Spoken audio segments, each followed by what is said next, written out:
essayer de reprendre à peu près là où je m'en suis arrêté. Et on continuera voilà en rattrapant le retard. De toute façon j'en vois beaucoup moins qu'avant des films. Mais c'est pas pour autant que j'ai pas envie d'en parler. Parce que j'ai vu des très bons et des très mauvais films depuis. Alors, dans mes souvenirs, je m'étais arrêté à Anora. C'est le dernier film dont j'ai parlé sur la chaîne. Mais j'en suis pas sûr. De toute façon, il y a mon letterbox en description, ça vous intéresse. Voilà. Alors je mets pas trop d'avis écrits, j'en mets même jamais, mais je mets les étoiles, je veux dire, je les note. Donc voilà, ça vous intéresse. Donc, dans mes souvenirs, alors il y a des films que j'ai pas vu depuis super longtemps. En fait, les films que j'ai pas vu depuis, que j'ai vu pardon, en mai, on va pas retourner dessus. J'ai vu tous les Star Wars, je me suis rematé tous les Star Wars cet été.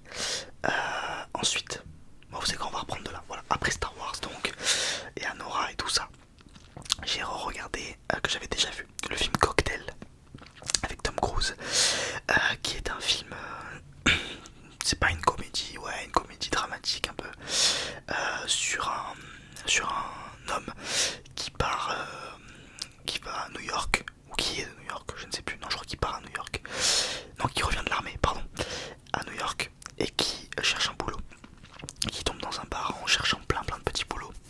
Il était aussi à la fac en même temps. Il cherche un boulot, il trouve un boulot de barman dans un pub qui bouge énormément. Et il rencontre un homme un petit peu énigmatique qui fait beaucoup de phrases sur la poésie. Et d'ailleurs ça reste un petit peu tout le film. Il parle un petit peu comme si c'était que de la poésie, quoi. J'adore le phrasé dans ce film, il est génial.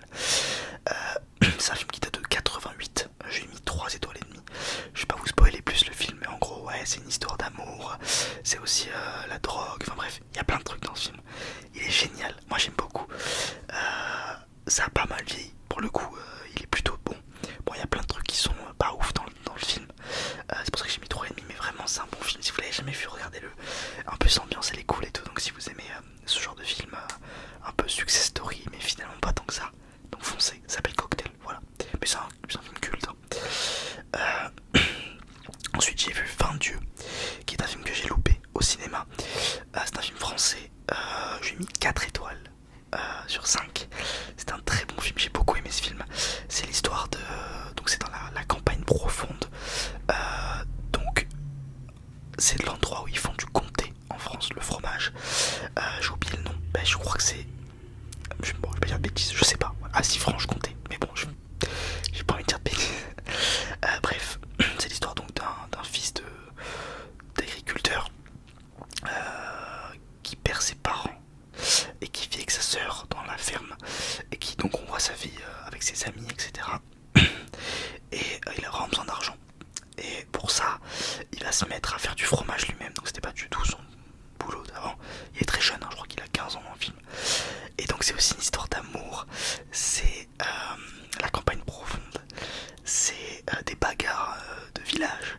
C'est trop bien, j'ai adoré ce film. Il est ultra émouvant, pardon, j'allais dire émotif. Il est très émouvant. Il est très court, je crois qu'il dure même pas 1h30. Il est génial, vraiment. La réalisation est très cool. On est vraiment pris par les persos. Le personnage principal joue extrêmement bien. Sa copine aussi. Enfin genre, tout est cool. Et la relation avec ses potes, de voir comment il merde complet. Enfin bref, j'adore, c'est génial. Très bon film, je recommande. Ensuite, le 30 juin, j'ai vu F1, le film avec Brad Pitt, donc sur la F1 tout simplement. J'ai mis 1 étoile parce que c'était une énorme daube. C'est cliché sur cliché, et j'aime bien la F1, je suis pas un grand amateur, donc je m'y connais un tout petit peu. Et à ce qui paraît, ceux qui s'y connaissent vraiment disent, et bon, en regardant on sait que c'est n'importe quoi, mais à la limite ça me dérange pas, je m'en fous un peu si c'est pas vraiment comment dire réaliste dans l'évolution. Par exemple, bon, F1 c'est un film bref, d'un pilote retraité qui se remet à la F1, qui gagne tout. Sauf que en fait la F1 ça fait partie des sports où c'est pas possible de faire ça. Tu peux pas revenir en F1 et être bon tout de suite, gérer une monoplace. Bon, même si en vrai de vrai, une des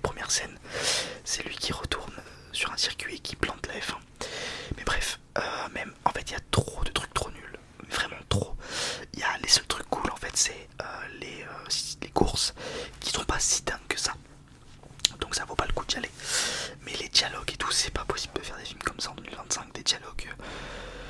C'est pas possible, genre yo mec ça va, genre c'est trop cliché, ça n'existe pas, c'est nul, la réalisation elle est nulle, c'est plat, c'est ennuyant, on s'attache à personne, c'est juste stylé pour être stylé, y a rien de cool.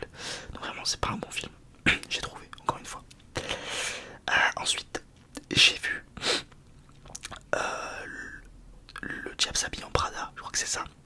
J'ai bien aimé, bon j'ai mis 2 sur 5 parce que j'ai pas trop compris le fond du film. On s'attache bien au perso, on aime bien, je crois que c'est... Non je vais dire une bêtise, c'est pas Nathalie Portman, mais je vais vous dire qui c'est. Je vais vous dire qui c'est qui joue là-dedans. C'est... Donc Meryl Streep qui joue là. Alors c'est l'histoire, c'est un film sur la mode, dans une grande maison de magazine de mode. Et donc c'est une fille qui adore, qui aime pas tant la mode que ça en réalité, et qui finit par être très haut placée dans ce magazine, et qui est la secrétaire de la boss, qui est donc jouée par Meryl Streep. Voilà, c'est Anne Hathaway, pardon. Anne Hathaway qui joue donc la secrétaire, et on comprend pas trop le fond en fait, parce que tout le long c'est une connasse en vrai, Meryl Streep. Elle est pas cool, je crois qu'ils vont faire le 2 d'ailleurs. Donc je sais pas trop où ils veulent en venir. On s'attache bien au perso du... Alors qu'est-ce qu'il fait? Je crois que c'est aussi genre le bras... Elle c'est la bras droit et le bras gauche de Meryl Streep, donc de la boss de la mode, qui est... il est trop bien, il joue trop bien. Meryl Streep joue bien, Anne Hathaway joue bien, mais c'est pas... J'ai pas trop compris quoi. Enfin j'ai pas trop compris, c'est pas un film compliqué à comprendre, mais je veux dire, on va où avec ce film quoi? Ça veut dire quoi? Qu'il faut être un énorme connard dans la vie, même si à la fin c'est vrai qu'elle se délie un petit peu de tout ce... comment dire, cet engrenage qui est la mode. Enfin bref, c'est pas le meilleur film du monde, mais c'est pas mal à regarder. C'est vrai que 2, j'ai été un peu dur, je vais peut-être mettre 2,5. Voilà.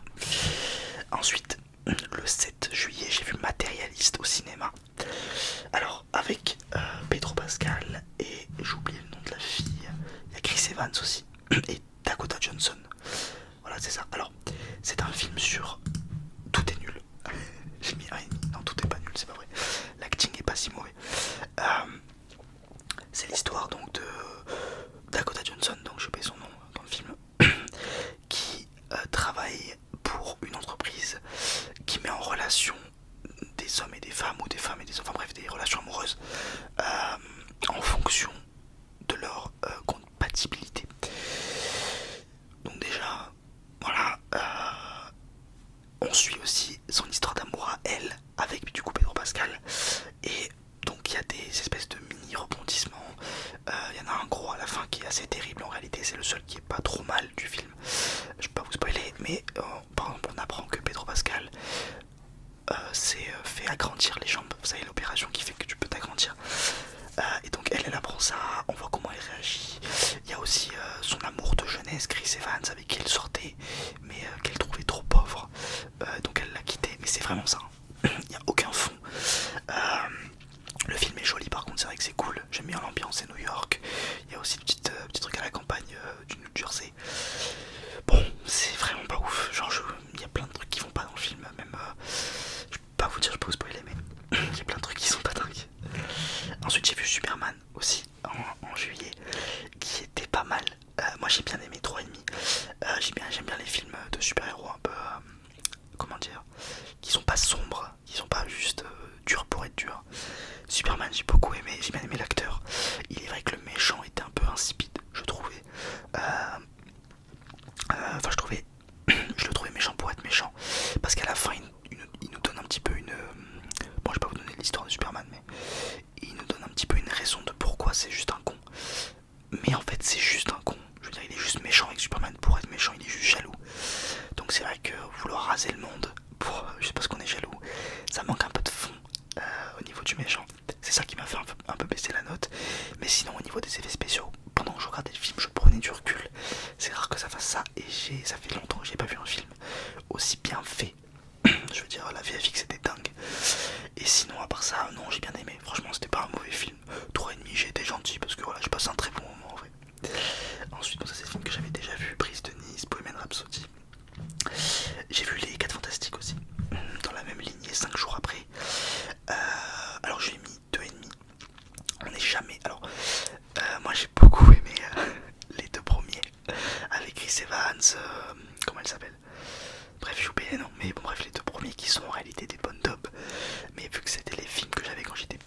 DVD, bah, du coup évidemment il y a un affect.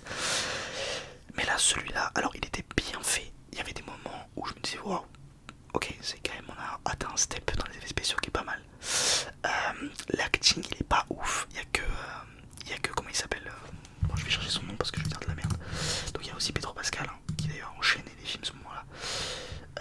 Vanessa Kirby, donc il y a Vanessa Kirby qui joue la femme invisible. Et Joseph Quinn, voilà, Joseph Quinn, je trouvais qu'il jouait bien dans le film. Sa petite relation un petit peu avec la surfeuse d'argent, j'ai bien aimé. Pareil, la surfeuse d'argent, j'ai bien aimé comme ce faux méchant. Galactus, le problème de Galactus, c'est que c'est Galactus, donc c'est le méchant du film. C'est un méchant qui mange les mondes. C'est très comics. C'est un film qui fait très comics quand même. Moi j'aime bien. Et donc le problème de Galactus, c'est que vu qu'il mange les mondes et qu'il est invincible, et ben il faut trouver des espèces de billets scénaristiques qui font que c'est dur de se mettre dedans parce que en fait l'enjeu il est tellement grand et il est tellement quasi impossible que ça finit souvent par le pouvoir de l'amitié ou la chance. Donc c'est vrai qu'on a un peu du mal à se mettre dedans. Et je trouvais qu'il y avait plein de trucs qui n'étaient pas vraiment par exemple il y a une toute petite scène où la chose, donc l'homme de pierre, rencontre vite fait l'amour, enfin il parle à une fille et tout, c'est pas creusé, c'est dommage parce qu'on aurait bien aimé le voir. Pedro Pascal et en gros le gros dilemme du film c'est est-ce qu'ils vont livrer leur enfant pour sauver la terre. Et bon ça déjà c'est lunaire, en fait je trouve que c'est dommage la manière dont ils l'ont fait. Ils ont voulu faire un truc ultra comics, genre dans l'esthétique et tout, d'ailleurs l'esthétique un peu 60s futuriste, j'ai adoré, j'ai trouvé ça super bien fait. Mais ils ont voulu faire un truc ultra comics dans le fond, dans le sens Galactus, la dégaine des trucs, les pouvoirs, etc. Et en même temps, il n'y avait pas de... C'était trop réaliste sur certains points. Enfin bref, c'était mon avis, je trouve. Voilà. J'espère que j'ai bien... Vous comprenez ce que je veux dire. C'est pas un mauvais film, mais je le reverrai pas, quoi. On va finir avec Black Swan. Parce que c'était un bon film. 4 étoiles sur 5. Je l'avais jamais vu. C'est un des films qu'il faut voir dans sa vie, avec Nathalie Portman. Donc il est très connu ce film. C'est l'histoire d'une danseuse, je crois qu'on dit danseuse étoile, une ballerine, donc qui fait le lac des cygnes, qui est dans une troupe pour faire le lac des cygnes. Et donc dans le lac des cygnes, alors je sais pas si c'est le film ou si c'est vraiment ça, mais en gros il y a une des danseuses qui est donc le cygne blanc et le cygne noir qui interprète les deux. Et donc tout le truc du film, c'est qu'on voit donc Nathalie Portman devenir quasiment schizophrène et avoir des problèmes mentaux, déjà à cause des répétitions et du fait que l'univers de la danse, donc pardon je disais, c'est l'univers de la danse, il est terrible, bon comme quasiment tous les univers, il est terrible pour les femmes, pour les abus sexuels, bref c'est terrible. Et donc on le voit ça dans le film, mais on voit aussi que le rôle prend trop d'importance sur elle, et elle a quasiment un alter ego qui est le signe noir, et elle c'est le signe blanc, sa mère aussi qui ça va pas du tout, enfin bref il y a plein de trucs dans ce film qui sont trop bien. J'ai beaucoup aimé la réalisation, elle est très cool. Les espèces de scènes où on la voit, on dirait qu'elle se fait suivre, mais en fait c'est elle-même qui devient folle. Bref, il y a plein de trucs trop cool. Il est à voir ce film si vous l'avez pas vu. Nathalie Portman qui joue extrêmement bien. D'ailleurs, je vais vérifier si Nathalie Portman, parce que je trouve que je dis son nom